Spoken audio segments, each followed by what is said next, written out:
Hello everyone, I'm Kate and I'm here to show you how to edit your privacy settings to make it more secured. So what do?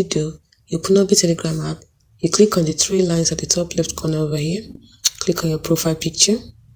After clicking on your profile picture, you scroll down to settings, choose privacy and security.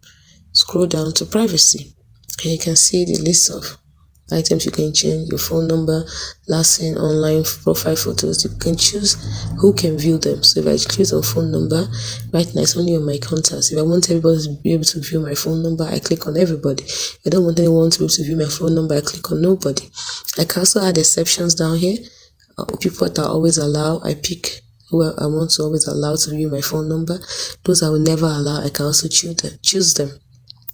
So I can do the same for last seen online, who are allowed to see. Right now, I see it on everybody. I can also change it: profile photos, forwarding messages, bio, invites, everything. And that's how to change or edit your privacy settings on Telegram.